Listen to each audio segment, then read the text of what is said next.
Okay, ladies and gentlemen, every single day when you wake up, we're doing one of two things, whether we're either informing an audience or we're persuading an audience. What did you do when you woke up this morning? Well, I got up, had my breakfast, I took a shower, got ready, went to school.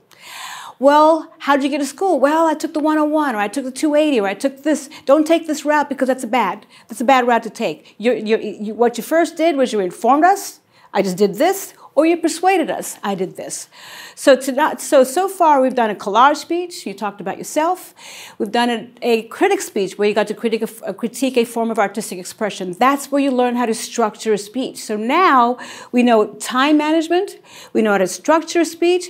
What we're getting into now are the academic speeches. You're going to do an informative speech and a persuasive speech. As I said before, we do one of two things every day, whether informing an audience or persuading an audience. If you remember back to your critic speech, what you did was both an informative and a persuasive speech, right? You told us, here's what this form of artistic expression is, here's what I thought about it.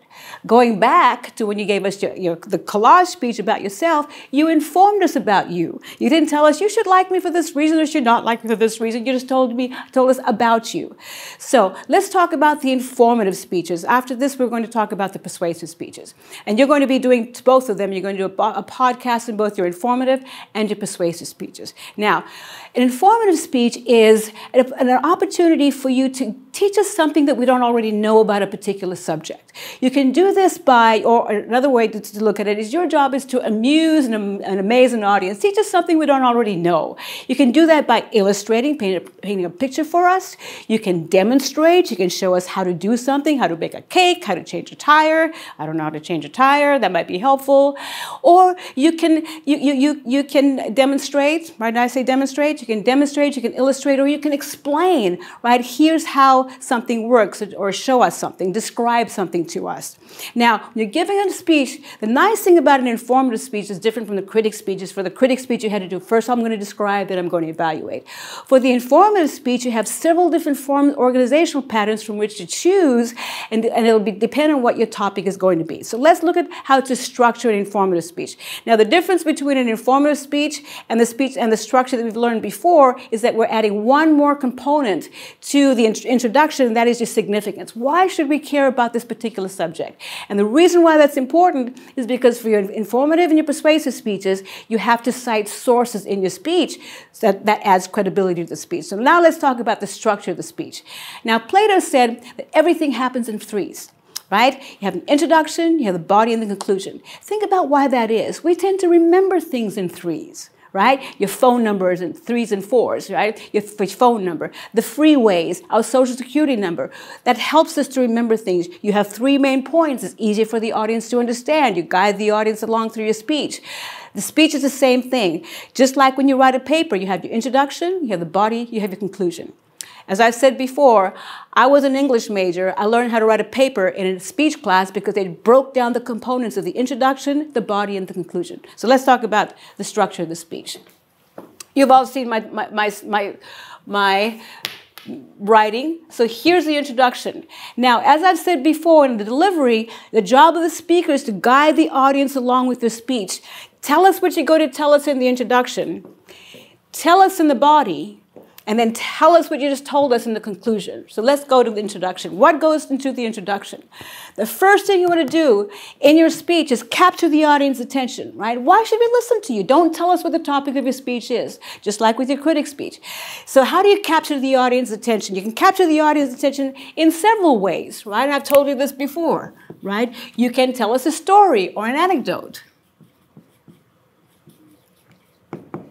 John Doe is going to the store. Right? Last week when I was hanging out with my friends, this is what we did. Tell us a story. The next thing you can do is to ask us a couple of questions, a rhetorical question.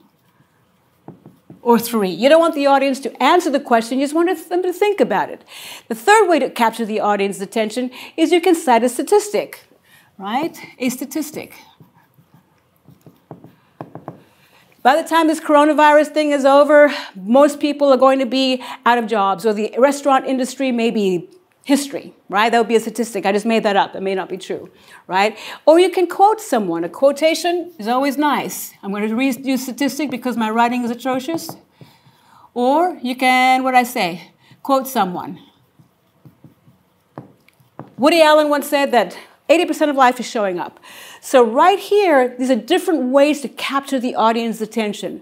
Once you've gotten our attention, tell us what the topic of your speech is, right? So once you've told us the topic of your speech, now you're going to tell us why should we care. By telling us your significance, it adds a credibility to the speaker. So give us 2 sentences of your opinion as to why this topic is important and a source to support your opinion. And that source should include 2 things.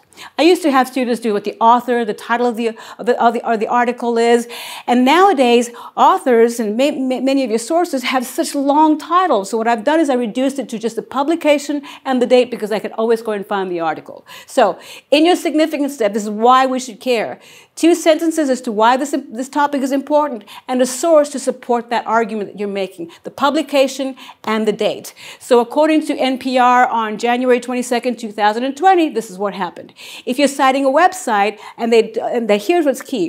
If you're citing a website and they don't tell you when the website was last updated, tell us when you last accessed that information because I can always go back and find it, right? So if you say, for example, you go, according to PBS.org, last accessed on January 23rd, 2020, that works.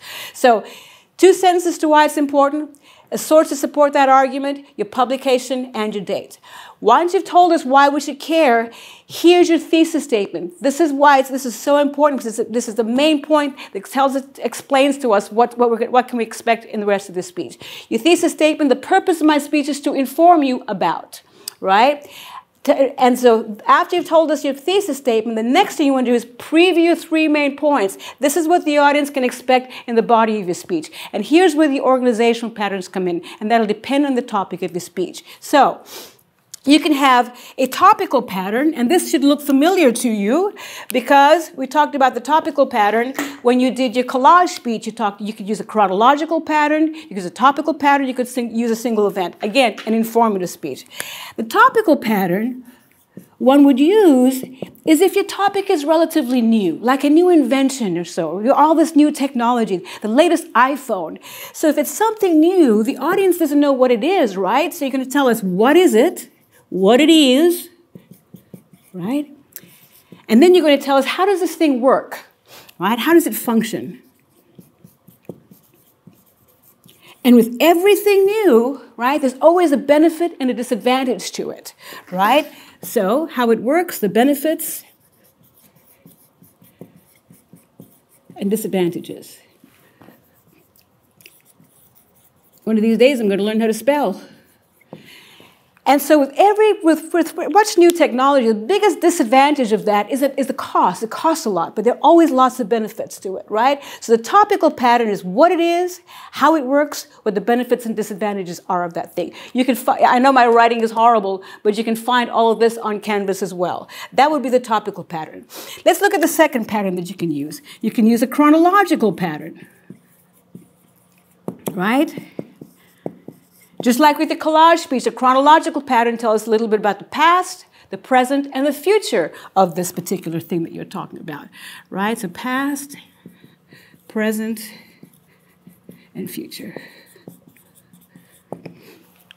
right? That would be the chronological pattern. If your topic is something that's been around for a while, tell us about the history of this thing, right? So for example, gasoline. Tell us about the history of gasoline, what it looks like now, or even you're going to need gasoline in the future with the hybrid and electric cars, right? You can talk about the history of stoplights. Do you know that who invented stoplights? It's an African-American man by the name of Garrett Morgan who invented stoplights. Talk about the history of stoplights. How have stoplights changed? Are we going to even need stoplights in the future with autonomous cars and the like, right? So you've got the topical pattern, the chronological pattern. If you want to talk about, say, for example, a place, a country, we like to travel as Americans, right? Even though we're told not to travel these days. The other pattern that you can use is a social pattern, right? You can talk about a particular country. I'm sorry, the cultural pattern. Oh, it is a social pattern, sorry. You can tell us about the culture of a particular country, right? You can tell about the economics of a country. Or you can tell us about the politics of the country. We Americans like to travel, right? But sometimes we don't behave so well when we get to other countries, right? Learn about the culture. In different countries, they really appreciate it when you say hello and goodbye and thank you and please in their culture. You're making an effort, right? Talk about the economics of a particular country, right? Right now, when we travel to different countries, we need to know what the rate exchange is. And third, and most important, learn about the politics of the country so we know how to behave, so we don't want to act like ugly Americans, right? So these are the 3 different chronological patterns that you can use for an informative speech. And why is that? As I said before, your job is to teach us, as an informative speaker, something that we don't already know. So if you look at topics for informative speech, right, using the topical, the chronological, and the social pattern, think of informative speech topics as nouns, right? You're going to talk about people, you can talk about places, you can talk about things.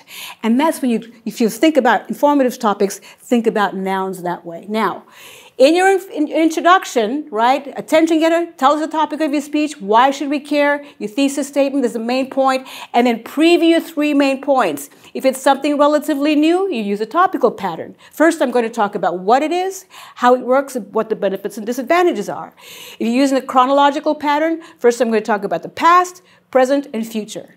The social pattern, I'm going to talk about the culture of this particular country, the economics, and the politics.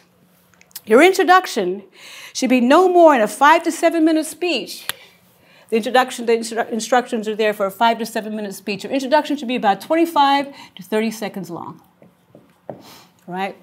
I neglected to tell you that the informative speech is 5 to 7 minutes long. Right? And you're going to turn your outline out on Canvas. You're going to do peer evaluations of your outlines on Canvas before you actually have to provide your speech to us. Now, your introduction should be about 25 to 30 seconds long. Right? So you can talk about, say, for example, John Doe has congenital heart failure. If he doesn't get a heart in the next 23 months, he's going to die. But thanks to the innovation of these 2 doctors from Stanford, they invented this heart, this part, the artificial heart that will alleviate the need for heart transplants. And that is called the Abiochar heart. Right?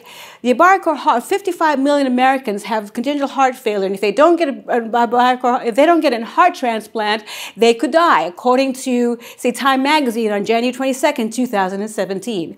So, the topic of my speech, the purpose of my speech is to inform you about the Abiochar heart. First, I'll tell you what it is, how it works, and the benefits and disadvantages. Your introduction is done, 25 seconds, right? Or if you're talking about, say, for example, the stoplights, right? Talk about we drive everywhere from time to time. Do we ever stop to see where we're driving? This brings me to the topic of stoplights, right?